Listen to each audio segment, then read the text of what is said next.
नमस्कार दोस्तों, मैं हूं नवीन पाटीदार और आप देख रहे हैं voice of MP. Bharatiya Janata party और कांग्रेस ने नीमच मंदसौर संसदीय क्षेत्र की सभी सीटों पर प्रत्याशी उतार दिए हैं। साथ ही अगर बात की जाए किस तरीके से किन प्रत्याशियों को मैदान में उतारा, कौन से मुद्दे हावी रहेंगे और किस तरीके से भारतीय जनता पार्टी और कांग्रेस ने जातिगत समीकरण यहाँ साधे गए, जिस तरीके से जो जातिगत बाहुल्य इलाके हैं वहां पर किस तरीके से जो वोट है उनको अपने कब्जे में किया जाए, किस तरीके से जो है जातिगत समीकरण साधे गए, कौन सा कैंडिडेट कहां से उतारा गया, इस पर बात करने के लिए हमारे साथ मौजूद है वरिष्ठ पत्रकार मुस्तफा जी। उनसे जानेंगे किस तरीके से जातिगत कार्ड यहाँ पर मालवा में खासकर अगर बात करें नीमच मंदसौर संसदीय क्षेत्र में खेला गया। मुस्तफा, किस तरीके से कैंडिडेट उतारे गए? देखिए नवीन, मैं अपनी बात शुरू करूं उससे पहले जो तमाम दर्शक वॉइस ऑफ एमपी से जुड़े हैं उनसे अनुरोध है कि मतदान हमारा राष्ट्रीय कर्तव्य है। 17 नवंबर को हर हाल में मतदान करें। दूसरी खास बात कि यदि विधानसभा चुनाव की हर अपडेट को आप सबसे पहले पाना चाहते हैं तो हमारे YouTube channel voice of MP को ज़रूर सब्सक्राइब करें। साथ ही गूगल प्ले स्टोर से हमारे न्यूज़ एप्लीकेशन को भी डाउनलोड करें। वहीं KTV नेटवर्क के 127 नंबर चैनल पर आप तमाम खबरें देख सकते हैं। तो नवीन, जो बात आपने कही, इस समय जो होल्ड पे सीटें थी भारतीय जनता पार्टी की, यदि हम नीमच मंदसौर संसदीय क्षेत्र के परिप्रेक्ष्य में बात करें तो आज बीजेपी ने वो 4 होल्ड सीटों पर अपने उम्मीदवार घोषित कर दिए। इस तरह से बीजेपी और कांग्रेस दोनों ही दलों ने नीमच मंदसौर संसदीय क्षेत्र की 8 सीटों पर अपने उम्मीदवार घोषित कर दिए। यदि एक सरसरी नज़र उन उम्मीदवारों पर डाली जाए तो कांग्रेस ने जो उम्मीदवार घोषित किए हैं उसमें 4 सीटों पर उसने जैन समाज से जुड़े प्रत्याशियों को चुनाव मैदान में उतारा है। तो ये जैन समाज की यदि बात करें तो अल्पसंख्यक समुदाय में आता है। वहीं कांग्रेस ने 3 ओबीसीओं पर दांव खेला है। 4 जैनियों की यदि बात करें तो मनासा से नरेंद्र नाटा को उन्होंने, मंदसौर से विपिन जैन को और गरोट से सुभाष सुजत्या को और जावरा से हिम्मत श्रीमाल को कांग्रेस पार्टी ने उम्मीदवार बनाया है। और जिन 3 ओबीसीओं पे दांव खेला है उसमें उमराव सिंह गुजर नीमच से और जावत से समंदर पटेल को उन्होंने उम्मीदवार बनाया है और सुहासरा से राकेश पाटीदार को उम्मीदवार बनाया है। और एक जो आरक्षित सीट है मलारगढ़ की, वहाँ से एक परशुराम सिसोदिया को उन्होंने उम्मीदवार बनाया। ठीक इसके उलट यदि भारतीय जनता पार्टी की हम बात करें तो बीजेपी ने अपनी 8 सीटों में से 2 सीट पर कारोबारी जमात से जुड़े उम्मीदवार दिए हैं। जैसे जावत से ओम सकलेचा जो जैन समाज से आते हैं, और मनासा की बात करें तो माधव मारू जो माहेश्वरी समाज से आते हैं। इसके अलावा बीजेपी ने 3 राजपूतों को चुनाव मैदान में उतारा है। नीमच से दिलीप सिंह परियार, मंदसौर से यशपाल सिंह सिसोदिया और गरोड़ से चंद्र सिंह सिसोदिया। और चंद्र सिंह सिसोदिया की यदि बात करें तो वे राजपूत तो है लेकिन वो ओबीसी समाज का प्रतिनिधित्व करते हैं। इसके अलावा बीजेपी ने एक ब्राह्मण राजेंद्र पांडे को जावरा से उम्मीदवारी दी है और वहीं आरक्षित सीट से जगदीश देवड़ा को उन्होंने चुनाव मैदान में उतारा है मलारगढ़ से। और सुहासरा से भी उन्होंने सामान्य वर्ग से उम्मीदवार दिया है। और वैसे सिख समाज अल्पसंख्यक समुदाय में आता है तो वहाँ से हरदीप सिंह डंक है। तो कुल मिला के यदि मोटे तौर पे हम देखें तो कांग्रेस ने कारोबारी जमात यानी जैनी समाज और ओबीसी इसका कार्ड खेला है। उसने धाकड़, पाटीदार, गुजर, ये वो जातियाँ हैं जो इस बेल्ट के अंदर काफ़ी बड़ी संख्या में इनके वोटर है, काफ़ी बड़ी संख्या में इनका होल्ड है इस इलाके में। तो कांग्रेस ने तीनों एक उम्मीदवार, एक पाटीदार, एक धाकड़, एक गुजर को टिकट दी। तो कहीं ना कहीं उसने ओबीसी के तबके को साधने की कोशिश की है। और इसमें कोई शक नहीं है कि ओबीसी का पिछड़े वर्ग का सबसे बड़ा वोट बैंक है। तो कहीं ना कहीं जो मुझे लगता है कि बीजेपी की जो 8 सीटें हैं उसमें केवल और केवल एक ओबीसी है, चंद्र सिंह सिसोदिया। तो वहीं कांग्रेस ने इन ओबीसी वर्ग के 3 उम्मीदवार मैदान में उतारकर कहीं ना कहीं एक बड़ा कार्ड खेला है। दूसरी खास बात है कि इस संसदीय क्षेत्र में राजपूतों के भी वोट बड़ी संख्या में हैं। तो बीजेपी ने इसमें एक बड़ा दांव खेला है और उसने 3 राजपूतों को चुनाव मैदान में उतारा है। और एक बात और हम काफ़ी समय से देख रहे थे कि जो कर्णी सेना परिवार है वो मध्य प्रदेश में लगातार बीजेपी के विरोध में थी, और जैसी खबरें थी कि जीवन सिंह शेरपुर जो है वो 80 सीटों पे चुनाव लड़ाएंगे और बीजेपी का विरोध करेंगे, तो उन्हीं तमाम स्थितियों को देखते हुए लगता है कि कहीं ना कहीं बीजेपी ने राजपूत वोटरों को साधने के लिए 3 राजपूतों को मैदान में उतारा है।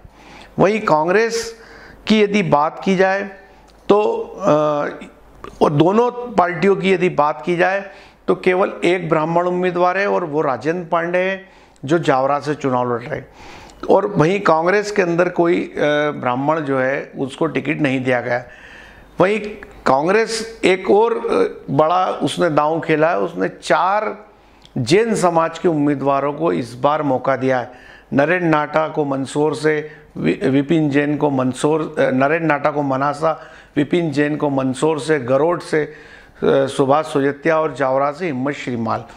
वैसे आमतौर पे जो देखा जाता है वो ये है कि जो जैन समाज है वो उसका झुकाव भारतीय जनता पार्टी की तरफ होता है, और जैन समाज का वोटिंग परसेंटेज भले कम हो लेकिन ये माना जाता है कि ये कारोबारी जमात है और ये वोटर्स को एक डायरेक्शन देती है, क्योंकि जैन समाज में बड़े व्यापारी कारोबारी होते हैं, उनसे काफ़ी लोग जुड़े होते हैं, किसान जुड़े होते हैं, मजदूर जुड़े होते हैं, तो कहीं ना कहीं वो एक टेम्पो क्रिएट करने में बड़ी भूमिका निभाते हैं।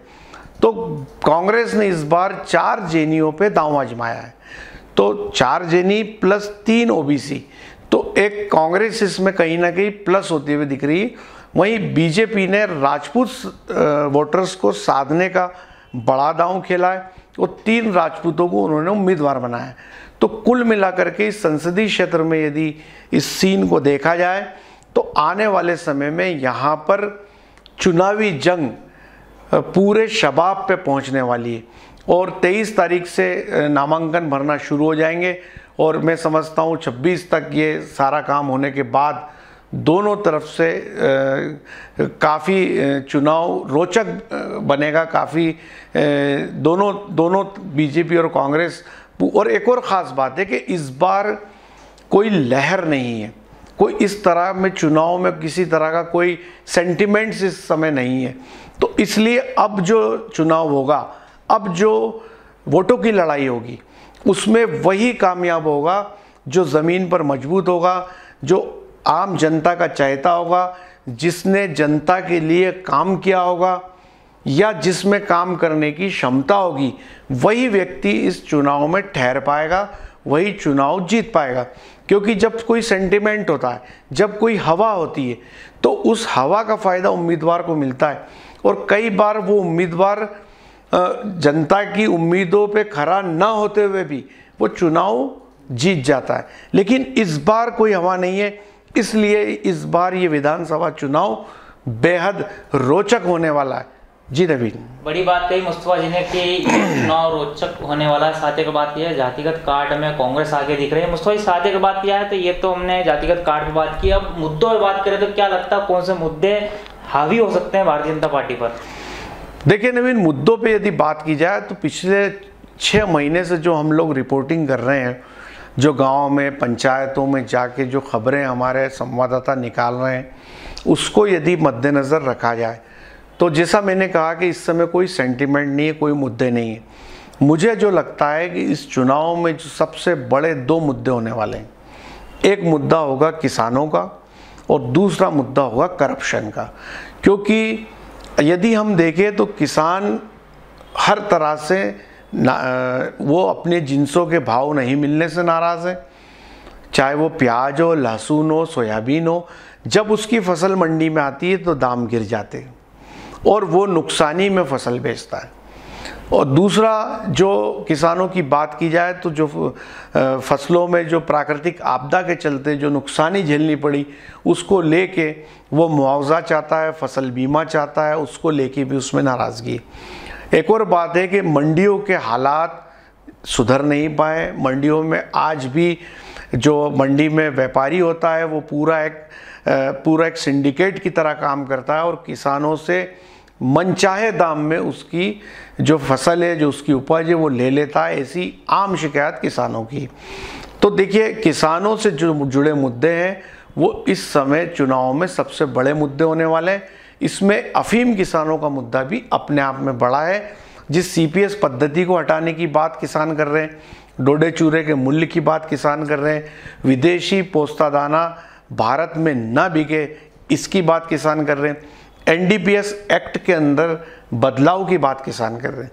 तो ये तमाम मुद्दे किसानों के, और किसान इन मुद्दों पे जो उनके सामने वोट मांगने जाएगा उनसे जवाब ज़रूर मांगेंगे।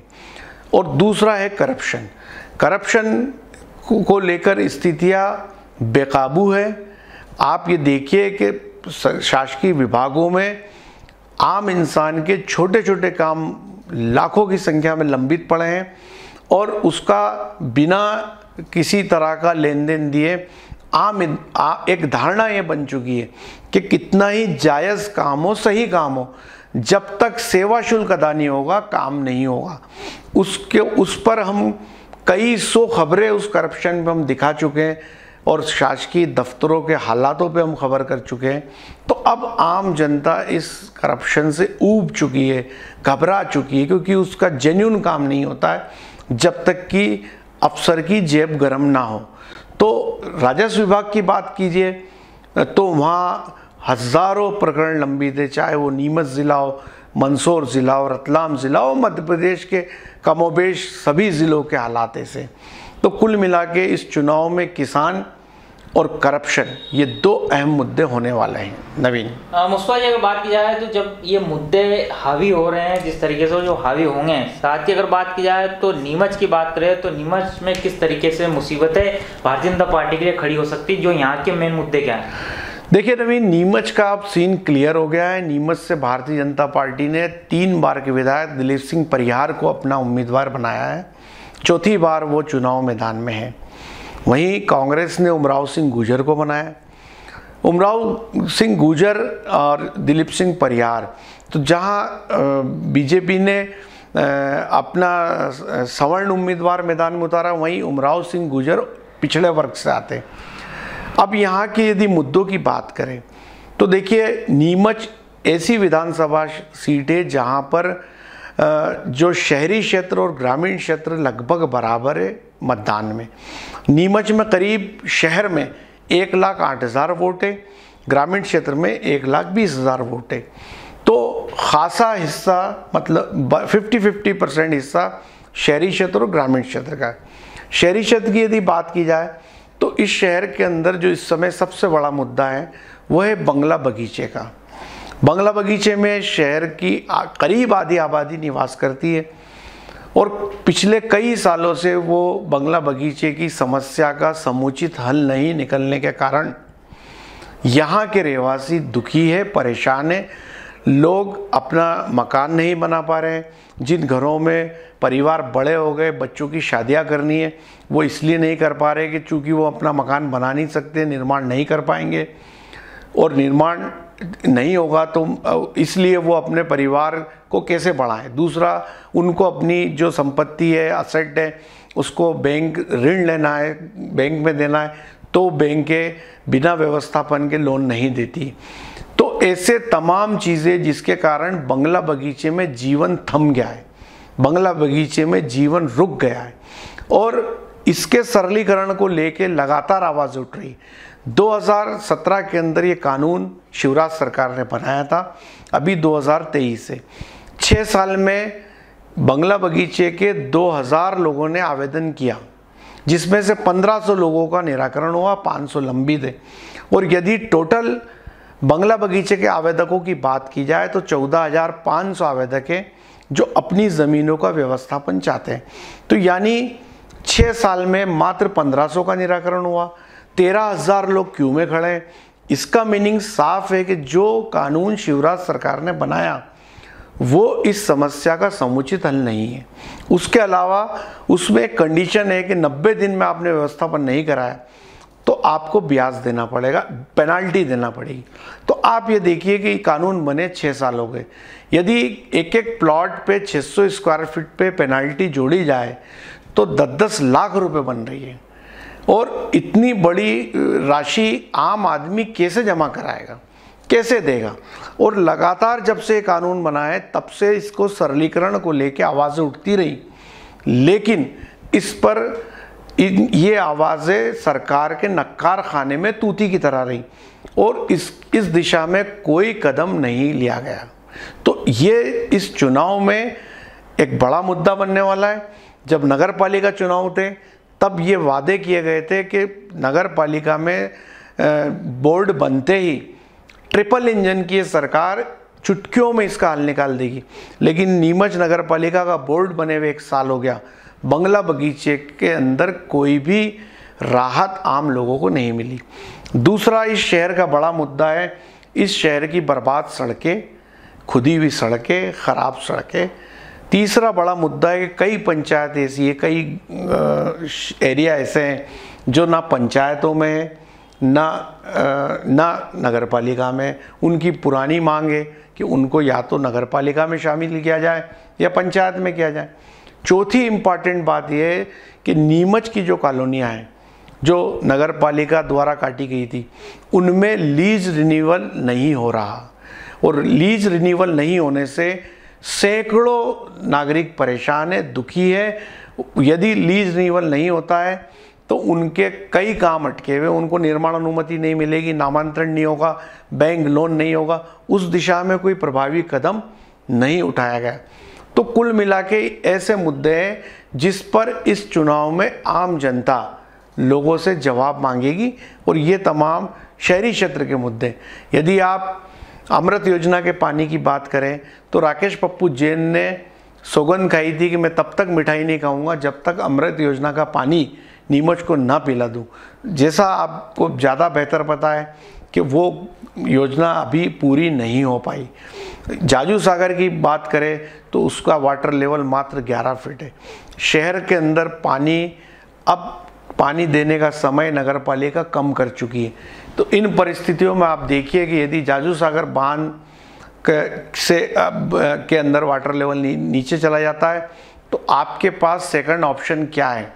इतने साल में शहर की प्यास बुझाने के लिए आपने क्या किया, और शहर को भरपूर पानी मिले उसके लिए आपने क्या किया?